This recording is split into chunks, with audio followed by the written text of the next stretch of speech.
പ്രഭാഷകൻ 49 അധ്യായം 1 മുതൽ 16 വരെയുള്ള വാക്യങ്ങൾ. ഇസ്രായേലിലെ മറ്റു മഹാന്മാർ വിദഗ്ധമായി ചേർത്തൊരുക്കിയ സുഗന്ധ കൂട്ടുപോലെ പരിമളപൂരിതമാണ് ജോസിയയുടെ സ്മരണ. നാവിന് തേൻ പോലെയും വീഞ്ഞു സൽക്കാരത്തിൽ സംഗീതം പോലെയും ആണത്. ഉത്തമ മാർഗത്തിൽ അവൻ ചരിച്ചു, ജനത്തെ മാനസാന്തരപ്പെടുത്തി പാപത്തിന്റെ മ്ലേച്ഛത നീക്കിക്കളഞ്ഞു. അവൻ ഹൃദയം കർത്താവിൽ ഉറപ്പിച്ചു. ദുഷ്ടരുടെ നാളുകളിൽ അവൻ ദൈവഭക്തി ബലപ്പെടുത്തി. ദാവീദ്, ഹെസക്കിയ, ജോസിയ എന്നിവരൊഴികെ എല്ലാവരും പാപത്തിൽ മുഴുകി. അത്യുന്നതന്റെ നിയമം അവർ നിരസിച്ചു.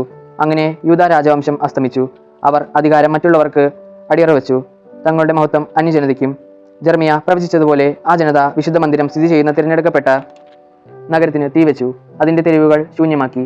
പിഴുതെടുക്കാനും പീഡിപ്പിക്കാനും നശിപ്പിക്കാനും പണിതുയർത്താനും നട്ടുവളർത്താനും വേണ്ടി അമ്മയുടെ ഉദരത്തിൽ വെച്ച് തന്നെ തിരഞ്ഞെടുക്കപ്പെട്ട പ്രവാചകനാണ് ജെറമിയ. അവനെ അവർ പീഡിപ്പിച്ചു. കെരൂബുകളുടെ രഥത്തിന് മുകളിൽ ദൈവം വെളിപ്പെടുത്തിയ മഹത്വം എസെക്കിയേൽ ദർശിച്ചു. ദൈവം ശത്രുക്കളുടെ മേൽ കൊടുങ്കാറ്റയച്ചു. നീതിയുടെ മാർഗത്തിൽ ചരിച്ചവർക്ക് നന്മ ചെയ്തു. 12 പ്രവാചകന്മാരുടെ അസ്ഥികൾ കുടീരങ്ങളിൽ നിന്ന് പുനർജീവിക്കട്ടെ. അവർ യാക്കോബിന്റെ ജനത്തെ ആശ്വസിപ്പിക്കുകയും കുറച്ച് പ്രത്യാശ നൽകി രക്ഷിക്കുകയും ചെയ്തു. സെറുബ്ബാബേലിന്റെ മഹത്വം എങ്ങനെ വർണ്ണിക്കും? വലതു കൈയിലെ മുദ്രമോതിരം പോലെയായിരുന്നു അവൻ. യഹോസദാക്കിന്റെ പുത്രനായ യെശുവയും അങ്ങനെ തന്നെ. അവർ തങ്ങളുടെ നാളുകളിൽ ആലയം പണിതു, കർത്താവിന്റെ നിത്യമഹത്വത്തിനു വേണ്ടി വിശുദ്ധ മന്ദിരം പണിതുയർത്തി. നെഹമിയായുടെ സ്മരണയും ശാശ്വതമാണ്. അവൻ നമുക്ക് വേണ്ടി വീണുപോയ കോട്ടകൾ പടുത്തുയർത്തി. വാതിലുകളും ഓടാമ്പലുകളും നിർമ്മിക്കുകയും വീണുപോയ വീടുകൾ പുനരുദ്ധരിക്കുകയും ചെയ്തു. ഹെനോക്കിന് തുല്യനായി ആരും ഭൂമുഖത്തുണ്ടായിട്ടില്ല. അവൻ ഭൂമിയിൽ നിന്ന് സംവഹിക്കപ്പെട്ടു. ജോസഫിനെ പോലെ ആരും ജനിച്ചിട്ടില്ല. അവന്റെ അസ്ഥികൾ സൂക്ഷിക്കപ്പെടുന്നു. ഷേമും സേത്തും ബഹുമാനിതരാണ്, സൃഷ്ടികൾക്കെല്ലാം ഉപരിയായി ആദവും.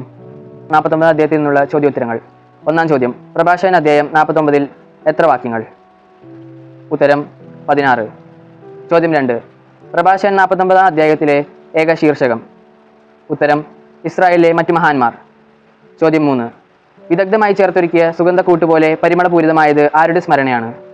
ഉത്തരം ജോസിയായുടെ. ചോദ്യം 4. ജോസിയ ജനത്തെ മാനസാന്തരപ്പെടുത്തി എന്തിൻ്റെ മ്ലേച്ഛതയാണ് നീക്കിക്കളഞ്ഞത്? ഉത്തരം പാപത്തിൻ്റെ. ചോദ്യം 5. ദുഷ്ടരുടെ നാളുകളിൽ ജോസിയ ചെയ്തതെന്ത്? ഉത്തരം ദൈവഭക്തി ബലപ്പെടുത്തി. ചോദ്യം 6.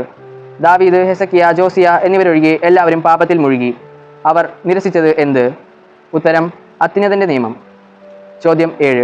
വിശുദ്ധ മന്ദിരം സ്ഥിതി ചെയ്യുന്ന തിരഞ്ഞെടുക്കപ്പെട്ട നഗരത്തിന് തീ വയ്ക്കുകയും അതിൻ്റെ തെരുവുകൾ ശൂന്യമാക്കുകയും ചെയ്തതാര്?